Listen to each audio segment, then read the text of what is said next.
Hello friends, இன்றைக்கி வந்து பன்னீர் மசாலா பண்ண போகிறோம். அதுக்கு வந்து 200 கிராம் பன்னீர் எடுத்து கட் பண்ணி வச்சுருக்கிறேன். அதுக்கான பொருள் வந்து தக்காளி 1. நாங்கள் கேரட் போடுறோம். பசங்க சத்தான பொருள் சாப்பிடாதனால நான் கேரட் போடுறோம். நீங்கள் வேணுமானா கேரட் போட்டுக்கலாம், இல்லைன்னா அவாய்ட் பண்ணிடலாம். அப்புறம் 3 வெங்காயம் வந்து நல்லா சின்னதாக நறுக்கி வச்சுக்கணும். ரொம்ப சின்னதாக குட்டி குட்டியாக. அப்புறம் இதில் வந்து தேங்காய், சோம்பு, கொஞ்சோண்டு சோம்பு, அரை மூடி தேங்காய், அப்புறம் முந்திரி பல் ஒரு 4 முந்திரி போட்டு நாங்கள் அரைச்சி பேஸ்ட் பண்ணி வச்சுருக்கோம். இப்போ நம்ம பன்னீர் வறுத்துக்கணும்.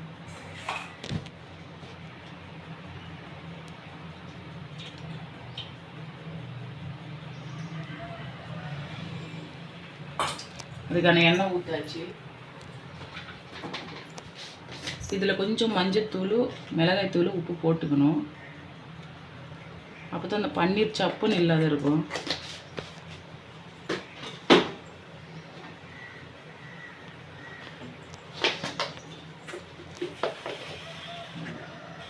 கொஞ்சோண்டு தனி மிளகாய்த்தூள் போட்டுக்கணும்.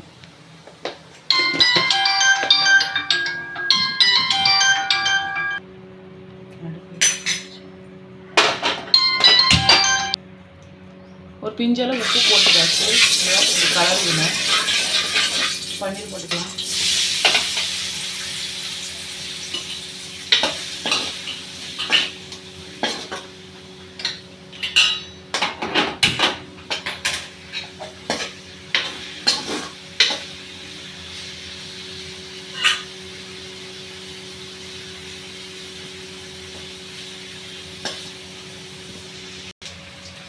அவ்வளோதாங்க, லைட் அண்ட் ப்ரௌனாக வந்துச்சு. ரொம்ப வேகக்கூடாது, ரொம்ப எண்ணெயில் பொரிஞ்சிச்சேன் ரப்பர் மாதிரி ஆகிடும். இப்போ நம்ம எடுத்துக்கலாம், ஒரு கலருக்கு எடுத்துக்கலாம்.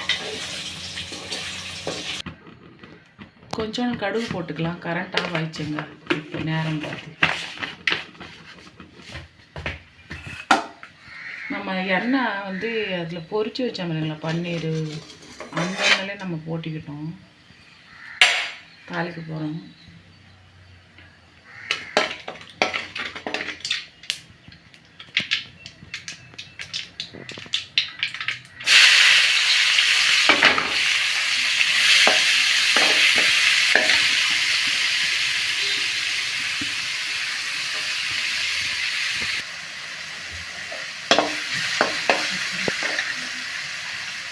கருவேப்பிலை போட்டுக்கலாமாங்க. கொஞ்சம் வெங்காயம் நல்லா வதங்கிக்கணுங்க. நல்லா வதங்கினா டேஸ்ட்டாக இருக்கும். இதில் வந்து நம்ம உப்பு, மஞ்சத்தூள், மிளகாத்தூள் எல்லாம் போட்டுக்கலாம். கொஞ்சோண்டு மஞ்சள் பொடி,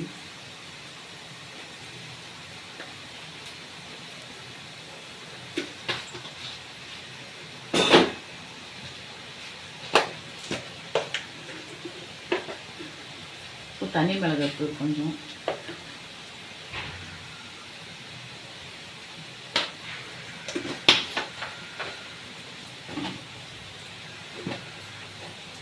உப்பு நான் வெங்காயம் வேகிறதுக்கு சால்ட்டு கொஞ்சம் போட்டிருக்கிறேன். இப்போ இஞ்சி பூண்டு பேஸ்ட் போட்டுக்கலாமுங்க. கொஞ்சமாக போடணும், நிறைய போடக்கூடாது.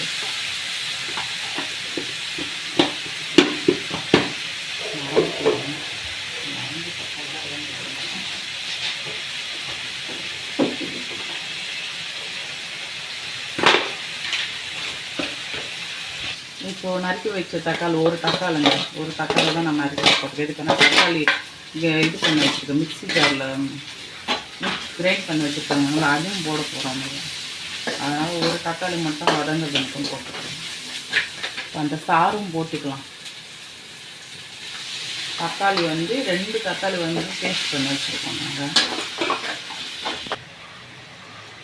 இதில் வந்து கரம் மசாலா கொஞ்சம் போட்டுக்கலாம். நான் கடை மசாலா தான் வாங்கியிருக்கேன், அது வீட்டிலலாம் அரைக்கல.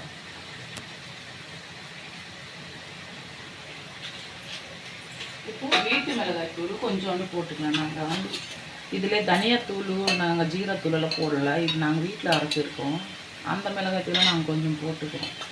இதெல்லாம் கலந்துருக்கிறதுனால அதுவே போட்டுக்கிறோம். இப்போ நல்லா எண்ணெய் பிரிஞ்சு வருது இல்லைங்களா பாருங்கள். இதில் நான் வந்து கேரட் கூட போட்டுக்கிறேன். கழுவி கட் பண்ணி வச்சுருக்கேன், அதை அப்படியே போட்டுக்கிறேன்.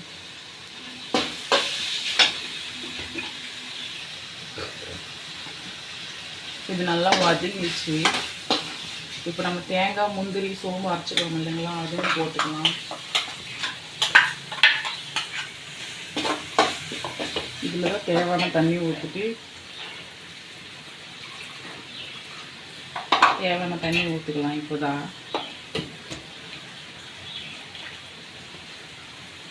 நான் வந்து அந்த மிக்ஸி ஜாரில் பேஸ்ட்டை ஒட்டுட்ருந்தேங்களா, அதை அப்படியே அரைச்சி போடுறேன். குலுக்கி போடுறோம் தண்ணி அந்த ஜாரில்.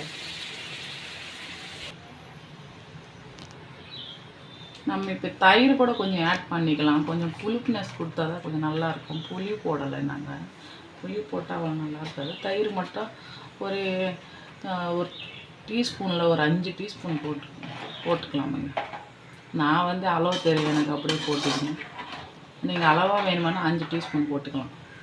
இது நல்லா கொதிக்கட்டும். பன்னீர் லாஸ்ட்டாக தான் போடணும், இல்லைன்னா பன்னீர் வந்து பிரிஞ்சிடும், உதிரி உதிரியாக ஆகிட்டு போகுதுன்னு பயமாக இருக்குது. குழம்பு நல்லா கிரேவியாக திக்காக ஆகிடுச்சு. நம்ம இப்போ வந்து பன்னீர் போட்டுக்கலாம்.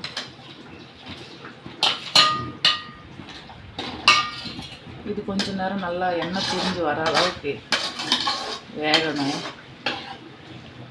கொஞ்ச நேரத்தில் வந்துடும். எதுக்குன்னா குழம்பு திக்னஸ் வந்துச்சு. ரொம்ப நேரமாக வந்துச்சுன்னா ஃபஸ்ட்டே சொல்கிற மாதிரி ரப்பர் மாதிரி ஆகிடும். அதனால கொஞ்ச நேரம் வந்தாலே இதாகிடும், எண்ணெய் பிரிஞ்சு வந்தோன்னா ஆஃப் பண்ணிக்கலாம். உப்பு பத்தலைன்னா இப்போ தான் ஆட் பண்ணிக்கணும். உப்பு பத்தலே கொஞ்சம் போட்டுருக்குறேன். அவ்வளோதாங்க, எண்ணெய் பிரிய ஆரம்பிச்சிச்சு. நாங்கள் எண்ணெய் நிறைய ஊற்ற மாட்டோம், அதனால் லைட்டாக தான் வருது பிரிஞ்சு. இதுக்கு மேலே திக்னஸ் ஆனால் ரொம்ப கட்டியானா கூட நல்லாயிருக்கும். அவ்வளோதாங்க, பன்னீர் மசாலா ரெடி ஆயிடுச்சு. இதுக்கு வந்து நம்ம வந்து இன்றைக்கி சப்பாத்திக்கு செஞ்சுருக்கோம். ஆனால் சப்பாத்திக்கு, இட்லி, தோசைக்கு எதுக்கு இருந்தாலும் நல்லா தான் இருக்கும். சாப்பாடு கூட நல்லா இருக்கும். இது சப்பாத்தி கூட அவ்வளோதான் ரெடி ஆயிடுச்சு. சப்பாத்தி கூட இப்போ நம்ம சாப்பிடுவோம். அவ்வளோதான் ஃப்ரெண்ட்ஸ், வாங்க சாப்பிட்லாம். பன்னீர் மசாலா சப்பாத்தி ரெடி ஆயிடுச்சு. பிடிச்சிருந்தா லைக்கு, ஷேரு, சப்ஸ்கிரைப் பண்ணுங்கள் ஃப்ரெண்ட்ஸ். பாய்.